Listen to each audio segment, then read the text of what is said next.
Alright, so I'm going to confess something to you guys. I'm not the hugest fan of New Year's resolutions, but I am a huge fan of personal goal setting. It allows me to envision of what's possible to me. It gives me something to work towards, and it's even more fun when it actually comes to pass. What up, everyone? You're watching Emeroy TV, the place to be to learn strategies on living your highest potential through the mind, body, and spirit, all while having fun. And today we're going to be talking about personal goal setting.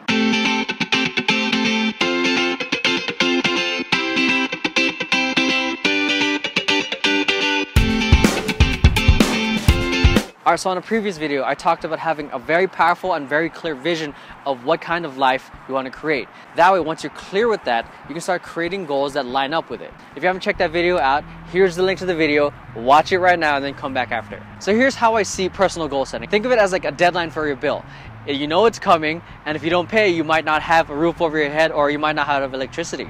So why not set a deadline on something that's important to us?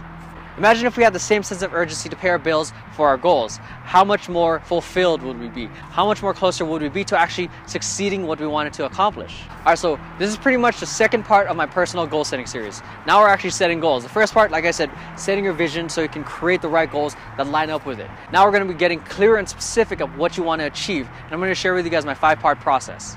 So here's the thing with goals. According to Forbes magazine, about 92% of people fail at the New Year's resolution, which is why I'm not exactly the hugest fan of them. So Harvard Business School did a study on goal setting. Okay, 84% of postgraduate students had no goals.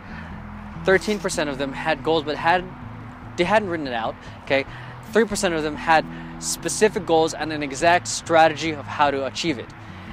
The results were freaking awesome. Okay, the 3% that actually had a goal, that wrote it out and had a strategy, they're earning about 10% more than the other 97% combined. Okay, so this is what most people do when it comes to goal setting. They set an intention and they put it out there and hoping to God or the universe that it'll just happen. You've got to put in the work too. Some people aren't specific enough. I want to lose weight. I want to earn more money. Here's $1. You're $1 richer.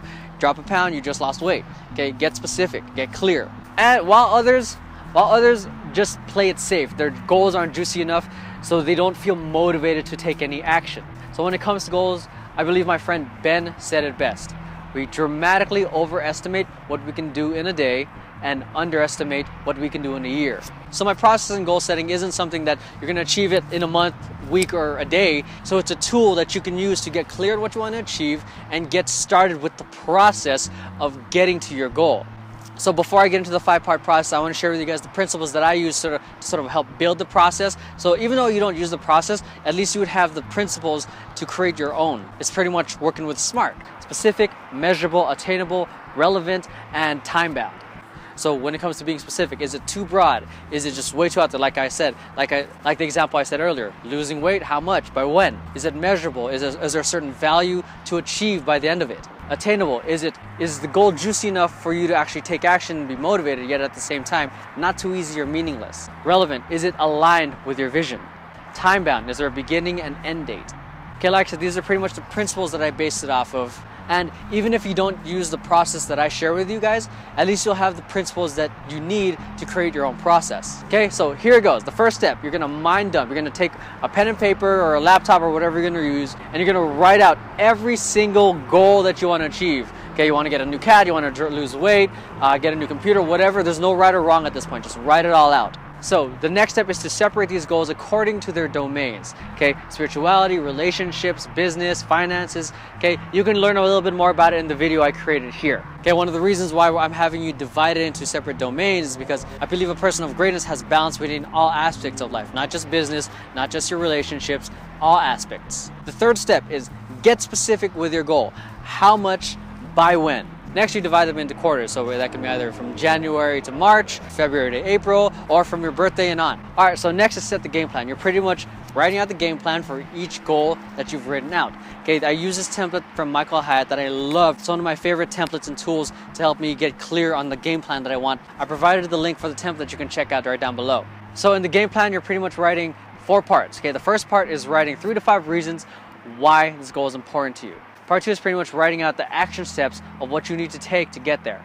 Part 3 is writing down the milestones and achievements. Part 4 is pretty much writing down the notes or random thoughts that may have come up with you during your process. Okay, so this whole process may sound like it's a lot, at least take an hour or two to give yourself the time to get clear on what you want to achieve. Okay, there's already a lot being demanded from you, so why not take a moment, an hour or two, just to dedicate some time for yourself to get clear on what you want to create for yourself. There's nothing wrong with being a little selfish to take care of yourself, because you can't give to others what you don't give to yourself. And remember, things that matter take time. So your goals are important to you. It's going to take time. Something that I've learned when it comes to relationship, especially with yourself, is that fast is slow, slow is fast. So be patient. Don't rush. Work with urgency, but don't rush. So being clear on the goals that you want to achieve is going to help you steer clear from the distractions disguised as opportunities. This tool is not a magic pill or magic formula. It's just a tool, a technique for you to get clear on what you want to achieve. Imagine if you achieved 1 or 2 things from our list, or imagine if we set aside 1 or 2 hours a day to just work on what we want to achieve. Imagine how much closer we would be to achieving it. We'd be 100% further than the people who are just talking about it. And before I go, I just want to remind you guys that just because you wrote it down and set a plan for it and set a date for it doesn't mean you can't change it. So don't hesitate to negotiate new deadlines for certain goals, or to just let some of them go. So quick recap. First, mind dump. Second, divide them into their proper domains. The third step is get specific with your goal. How much, by when? Fourth, divide them into quarters of when you would like to achieve them throughout the year. And fifth, create a game plan. Okay, in the next video after this, I'm going to be sharing with you guys how to lay your goals out throughout the year, or throughout a month, or throughout a week. That way you're taking constant action every single day. Now, before I go, I want to hear from you guys. What's one thing that you guys want to achieve this year? And how can I support you? Let me know by leaving a comment down below. And if you liked this video, make sure you hit like, subscribe, and share this with a friend who you think might benefit from it. And while you're at it, make sure you head on over to the blog, subscribe to the free newsletter so I can give you guys insight and more beyond Emeroy TV. And if you want to connect, you can find me on Instagram, YouTube, Facebook, Twitter, or over at the blog. And remember, we're all called to greatness, whether it's the lowest point of our lives or the highest point of our lives. From moment to moment, we all have the choice to live our highest potential. But at the end of the day, it's up to us to choose. The world needs your greatness to shine. Thanks for watching Emeroy TV, and I'll catch you guys next time. So what?